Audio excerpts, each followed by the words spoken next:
Welcome to स्टडीनेटिक। मैं हूं पूजा मेहता और यहां पर मैं लेकर आई हूं क्लास 12th अकाउंट्स के एमसीक्यूज। प्रीवियस ईयर के ये एमसीक्यूज हैं। ये इंपॉर्टेंट इसलिए भी हैं क्योंकि हमें जब भी हम तैयारी करते हैं हमारे एग्जाम की, तब हम हमेशा ये देखते हैं कि पहले किस तरह से क्वेश्चन पूछे गए हैं। इससे होता यह है कि हमारा रिवीजन भी हो जाता है और हमें पता भी चल जाता है कि कैसे क्वेश्चन पूछे जाते हैं। तो यहाँ पर मैं पूरे एमसीक्यूज की सीरीज लेकर आई हूँ। बहुत सारे एमसीक्यूज पर मैंने वीडियोज बनाए हैं। यदि आपको सभी वीडियोस देखना है तो मेरी प्लेलिस्ट में चले जाना, क्लास 12th अकाउंट्स एमसीक्यूज, उस पर जाकर आप सभी एमसीक्यूज के वीडियोस देख सकते हैं। यदि मेरे वीडियोस अच्छे लग रहे हैं तो चैनल को सब्सक्राइब करना बिल्कुल भी मत भूलना।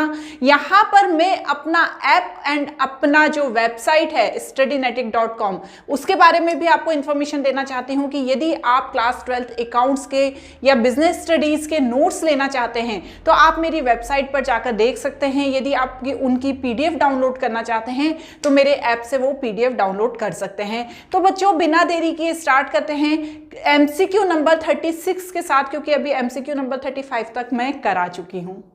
देखिए, ये एमसीक्यू पढ़ते हैं। Riddhima and Kavita were partner. ठीक है, ये दोनों कौन है? ये पार्टनर हैं। आप क्या करती हैं, ये अपना profit and loss sharing ratio है इनका 3:2। इनकी जो कैपिटल है वो 1,50,000 है एंड 2 लाख है। The partnership deed provide interest on capital 8% per annum. मतलब इंटरेस्ट ऑन कैपिटल कितना प्रोवाइड किया जाएगा? कैपिटल के according 8% per annum. Net profit of the firm of year ended is 21,000। Net profit कितना बता रहे हैं? 21,000। Amount of interest on capital credited to the capital account of Riddhima and Kavita. तो देखो बच्चों, यहाँ पर 4 ऑप्शन दिए हैं। अब इंफॉर्मेशन तो यहाँ पर आपको देखो प्रॉफिट की भी दी है। ठीक है, तो आप प्रॉफिट जो होगा इसे किस रेशो में डिस्ट्रीब्यूट करेंगे? 3:2 के रेशो में। लेकिन हमसे क्वेश्चन में पूछा क्या गया है कि इंटरेस्ट ऑन कैपिटल कितना क्रेडिटेड करना है। तो इंटरेस्ट ऑन कैपिटल जो होता है ना बच्चों, हमेशा कैपिटल पर निकाला जाता है। अब यहाँ पर रिद्धिमा की कैपिटल कितनी है? 1,50,000। ठीक है, और कविता की कैपिटल कितनी है? 2 लाख। अब इस 2 लाख पे कितना बोला है? 8%। तो हम 8% निकाल देंगे रिद्धिमा का और 8% निकाल देंगे हम कविता का। तो चलिए निकाल के देखिए। तो यहाँ पर इसे जब हम निकालेंगे 1,50,000 इंटू 8%, तो इसका आ जाएगा 12,000 एंड इसका आएगा 2 लाख का 8% 16,000। तो बच्चों, जो इसका करेक्ट ऑप्शन होने वाला है वो है ए। ठीक है, 12,000 एंड 16,000। क्लियर हुआ? चलो अब नेक्स्ट वाला देखते हैं। ये असर्शन एंड रीजन है। क्या कह रहा है ये असर्शन एंड रीजन? ध्यान से पढ़ो। देखो, असर्शन कह रहा है a security premium can not be utilize for writing off loss on sale of a fixed assets. मतलब ये कह रहा है जो सिक्योरिटी प्रीमियम होता है, जो हमारे पास, हम जब शेयर फॉरफिट कर देते हैं लेकिन हमारे पास पहले से सिक्योरिटी प्रीमियम, जब हमने एप्लीकेशन पे अमाउंट लिया होता है, उसका जो प्रीमियम पड़ा होता है, उसका यूज़ हम जो हमें फिक्स्ड एसेट्स को सेल करने पर यदि कोई लॉस हुआ है तो उसके लिए कर सकते हैं क्या? सेकंड क्या है? Security premium can be applied only the purpose mention in the company act. या तो ये है कि सिक्योरिटी प्रीमियम का यूज सिर्फ उस पर्पस के लिए किया जा सकता है जो कंपनी एक्ट 2013 में लिखा हुआ है। तो अब बताओ, क्या ये दोनों ही चीजें सही हैं? पहली चीज तो जो सिक्योरिटी प्रीमियम होती है उसका यूज आप किसी भी एसेट्स को सेल करने में नहीं कर सकते। सेल के बाद जो उसको लॉस हुआ है उससे पूरा करने में नहीं कर सकते। हाँ, आप यदि कंपनी एक्ट में ऐसा कुछ लिखा है तो कर सकते हैं, लेकिन हमें चलना किसके साथ पड़ेगा? कंपनी एक्ट में जो लिखा हुआ है उसी के साथ। तो जो इसका पहला ऑप्शन है, both A and R true, मतलब दोनों ही सही हैं, but reason R not the correct reason of assertion A. मतलब ए जो रीजन है वो ए को अच्छे से शो नहीं कर रहा है, दोनों को रिलेट ही नहीं कर रही है। तो यहाँ पर हमारा जो सही ऑप्शन होने वाला है वो ए होने वाला है। क्लियर? इसके बाद है 38। देखो ध्यान से समझो ये 38 question. A B C were partner. ठीक है ना, ए बी और सी कौन है? पार्टनर है। इनका प्रॉफिट एंड लॉस रेशियो है 1:2, 1:3 एंड 1:4। डी को इन्होंने एडमिट किया 16 शेयर से। C would retain his original share, ठीक है ना, जो सी है वो अपना ओरिजिनल शेयर रिटेन करेगा।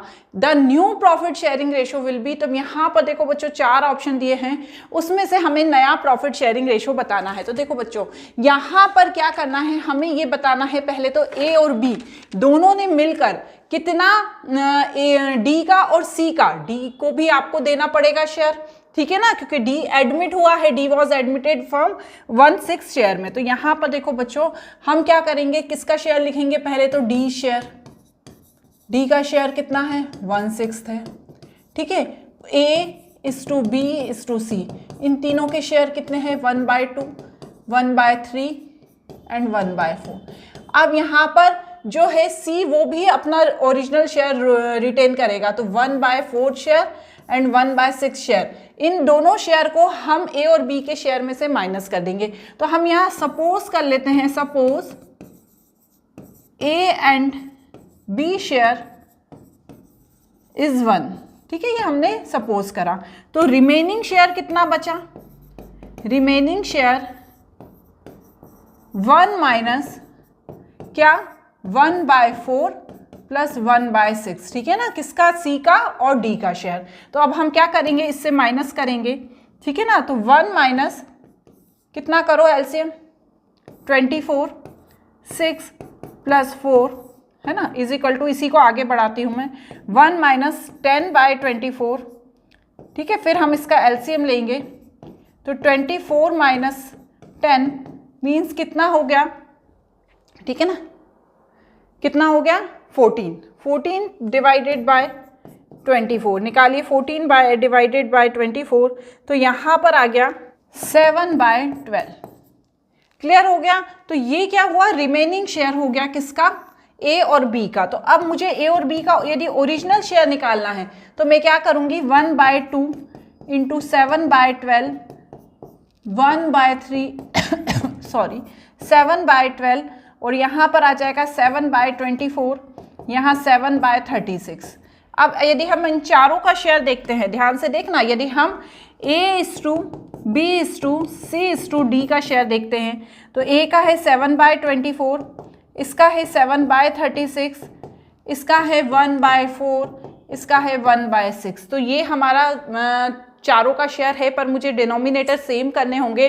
तो मैं क्या करूँगी, 7/24 में तो 3 का इंटू कर दूँगी, तो मेरे पास आ जाएगा 21/72, 21/72, फिर यहाँ पर 14/72, फिर 18/72 और 12/72। तो मेरा रेशो क्या है 21:14:18:18:12, ठीक है, ये मेरा रेशो निकलेगा। तो मेरा करेक्ट आंसर क्या होगा, बी।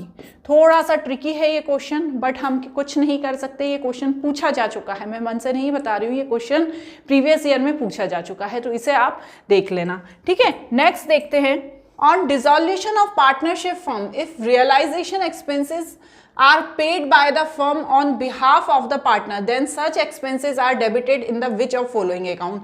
ये बोल रहे हैं कि यदि फर्म का डिसोल्यूशन हो रहा है और रियलाइजेशन एक्सपेंसेस पेड किए जा रहे हैं फर्म के किसी पार्टनर के बिहाफ पर, तो उस एक्सपेंसेस को कहाँ पर डेबिट करेंगे। तो बच्चों उस एक्सपेंसेस को पार्टनर के कैपिटल अकाउंट में डेबिट करेंगे, क्यों, क्योंकि उसके द्वारा ये चुकाए जा रहे हैं। तो इस चीज़ को हमेशा ध्यान रखना है, ये छोटी छोटी सी बातें होती हैं जो हमें याद नहीं रहती, हमें ध्यान नहीं रहती, लेकिन जब MCQ में पूछी जाती है तो हम सोचते रह जाते हैं कि इसको क्या सही ऑप्शन करें। यदि पता होगा तो आप 2 मिनट में टिक कर देंगे और 1 मार्क्स आपको मिल जाएगा, लेकिन नहीं पता होगा तो आप उसे गलत कर देंगे और आपके 1 मार्क्स चले जाएंगे। कभी कभी हम बड़े क्वेश्चन अच्छे से कर लेते हैं लेकिन छोटे क्वेश्चन में गलती कर देते हैं, ठीक है ना। अब लास्ट देखते हैं इस वीडियो का, Aarav limited issue 10,000 9% of 100 each of premium, ठीक है ना। आरव देव ने इशू किए शेयर 10,000 9% डिबेंचर, ठीक है, 9% debenture of 100 each, premium 5%, redeemable a premium of 10%, loss on issue of debenture account is debited. तो देखो बच्चों क्या होता है, जो इशू ऑफ शेयर है, ठीक है, ध्यान से देखना, इशू ऑफ शेयर कितने हैं 10,000, 100 ईच मतलब 10 लाख।